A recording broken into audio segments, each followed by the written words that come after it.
All right, class. First off, as always, good day. I'm glad you're here. So, today we're going to be talking. This is the first lesson on the Holocaust. Okay, now, like I told you guys in class, we were going to go over World War II first, beginning to end, and then we were going to look at the Holocaust. Okay, so this is part one. Excuse me, sorry. Some of this information may sound like you've heard it before. That's because we have, but it's just like a little refresher, just in case you forgot about some of this stuff. Okay. Now, here's your warm up picture. Basically, what I'm asking you is this: these are Jewish people who have survived the concentration camps. They've, you can see they've been tortured. These guys have been starved. You know, um, my question to you is this: not only have they been tortured physically, but also mentally. These guys have seen friends, family killed in front of them, beaten to death, and family members ripped from their hands, never to be seen again. A lot of them died. Um, if they ever did find friends or family, they were very fortunate because, again, a lot of them died. Now, a student did say in class, "Oh man, look at their knees; they're huge." Yeah, because your kneecaps are that big. Okay. The reason why it looks so big on them is because they are deprived, malnourished. Um, what you see on their legs, that's their bone. There's no muscle. Their body has been eating the muscle to survive. You know, that's why if you look at their arms, it's like bone. There's why is there no triceps, no biceps, things like that? Because those muscles are gone. Their bodies are starving, and it's taken from the muscle that they did have. The fats they had in their body stored, gone. It's been in survival mode for so long, you know. And honestly, like I said in class, these guys, if they were treated the same way for another anywhere from 2 weeks to 2 months, these guys probably would have died. But they were liberated and freed. So my question to you is this: could you go 6 years like these guys did? Physical, mental torture, again, seeing your friends, family killed in front of you, loved ones taken from your arms, you're never going to see them again, sisters, moms, things like that. Could you go 6 years like that? Yes and no, or why? And why? Don't forget the why. Why do you say yes? I could do 6 years of that type of torture, physical, mental torture. And if you say no, you can't, explain why. And if you say yes, explain why. Okay. So pause the video, write your response because we're moving on in three, two, one. So the word Holocaust comes from the Greek words holos, which means whole, and kostos, which means burned. So the definition of Holocaust is destruction or slaughter on a mass scale, especially by fire or nuclear war.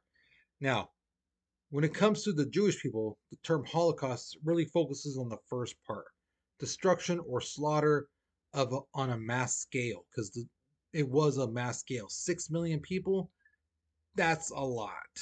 And those are the people killed. We're not even talking about the people that survived.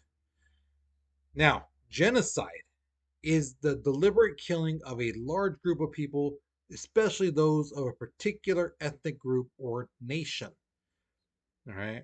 So people who are a certain religion, you know, uh, like I said, Jewish people have been under this microscope.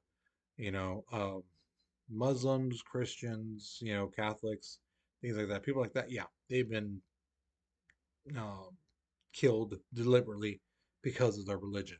Some people because of the nations. The Armenians, the in the 90s, the people in Rwanda and some of that were killed because deliberately killed because of who they were. You know, so that's a genocide.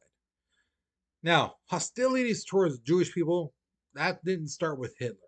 That started long before Hitler. We're talking since the days of the Romans, the Greeks, the Macedonians, the Egyptians. Jewish people have been hounded on, and attacked for years. We're talking centuries, millenniums. Millennium you'll know is like 1,000 years. Um, Now the thing is, you have to remember, Hitler had two goals in mind: racial purity and uh, spatial expansion.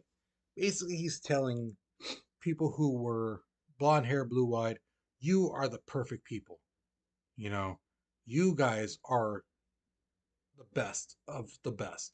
Everyone else is below you, and you deserve everything. These guys deserve nothing. Because they are below you, they are underneath you. You know, so he's trying to put that in people's minds. All right. So the first concentration camps was set up in Dachau, okay, in 1933. But the thing is, this was not made for the Jewish people, believe it or not. This was actually made up for the people who were political rivals of Hitler. So these are people who told him or said out to the public, "Oh, this guy's stupid. This guy's evil. This guy is going to ruin our country." You know, so those people were rounded up and taken to that concentration camp. Anyone that Hitler felt was a threat to him politically, they were taken there. Now, the guy in charge of Dachau was this guy named Heinrich Himmler. He was the head of the SS, the secret police of Germany, and later became the chief of the police, the German police. Now, the thing is with Himmler, he was evil. This dude was straight evil. And to have a man who's very cruel and evil to be head of the police force in Germany, that's not good, you know. Now, in July 1933, people were kind of like, where's all these people? Where are they at? Things like that. There's like 27,000 people who are missing. And they realized, like, oh my God, the government took them. Now, Hitler is like, no, no, no, no, no. We didn't take them. We're not torturing them or anything like that. They're in protective custody. That's what's happening. Yeah, no, they're fine. They're in protective custody. We're looking after them. When in reality, they're killing them off. They're starving them, things like that. Now, the Nazis would have rallies and public book burnings, uh, basically of any books written by Jewish people, people they were seen as who were seen as communists, liberals, foreigners. So basically anyone who wasn't a German. They destroyed books by Einstein, Copernicus, um, you know, Galileo, some of that. Anything that wasn't German, tossed in the fire. They would have little kids toss the books in the fire pit. You know, Now, Hitler is basically telling the German people, you are perfect, you are great. Everything wrong with this country is because of the Jewish people. Your dog died, Jewish people. You lost your job, Jewish people. You know, Here's the thing: there were only 525,000 Jewish people in Germany at that time. That equaled up to 1% of the population. So, how can 1% cause so much destruction, so much problem for German people? And the answer is they didn't. You know, they didn't. But Hitler wanted to use them as a scapegoat. This is the reason why your life is hell. This is why all these bad things are happening. It's because of these Jewish people. So from 1933 to 1939, there was a bunch of laws that were created targeting anyone who wasn't Aryan. So anyone who wasn't the blonde hair, blue eyed, perfect German person, some of that. Anyone who was Jewish, you were getting picked on. So non-Aryan people couldn't be in civil service. They couldn't be policemen. They couldn't be teachers. They couldn't be politicians. They had to quit those jobs, or we should say, they were fired from those jobs in most cases. All Jewish businesses had to be liquidated. Now, what that term means is not that they burn it and then make it into like water. No, liquidation means to sell everything. Okay, so that's what they had to do. They had to sell everything off. Jewish doctors and lawyers could no longer practice. They could no longer be doctors, and they could no longer be in court as lawyers. Even if somebody was like, "I love this doctor," he saved my grandma, my aunt, my mom, and all this stuff. Doesn't matter. He's Jewish. Can't have him as a doctor. Now, the Nuremberg laws of 1935 basically stated what a Jewish person was. Because some people are like, well, what if you have like one grandparent who's Jewish? Well, how do you know who's Jewish and who's not? You know, so they basically said if you have 3 to 4 grandparents who were Jewish, you are completely Jewish. If you had two or one grandparents who were Jewish, you were called a Mishling, which meant you were like a half breed. You had dirty blood, type of thing, you know. So yeah, it's were those people treated like the full-blooded Jewish people? No, but um, they were not treated that well either. They were seen as like, oh, you're below me because I'm pure Aryan and you're a Michelin, you know. So like if somebody robbed their place, the cops came over and they saw that, hey, oh, aren't you don't you have like a grandparent who's Jewish? Yeah, but someone robbed my place. Well, tough luck for you, you know. Now, in November 1938, a young kid in Paris who was Jewish shot and killed a German officer. Okay, mainly because he found out that his parents were forced to move, forced to leave their home and things like that because of these laws against Jewish people. So he shot and killed the guy. Germany, especially the Nazis, were outraged by this, and basically the Nazis made this guy like seem like he was a saint. Oh, this poor man. He had he had children and a wife who depended on him, and his life was cut short because this kid, this Jewish kid who are evil and just hate us for because we're so better and greater, took this man's life. Now these poor children will never know what it was like to have a good father like him. Oh, we lost a good Nazi man in this country. They're really stretching the truth, but it got people riled up. And the German people started burning the synagogues, breaking down the windows of Jewish businesses and homes. Um, and this became, again, known as the Night of Broken Glass. Hundreds of Jewish people were killed, thousands were arrested, you know. Now, up to this point, like I said, the laws were being made to attack Jewish people. Nobody was physically getting hurt. But from this point on, people are going to get hurt. Now, several years before, when Hitler started taking over, a lot of Jewish people who could get out of Germany did. Einstein is one of those people.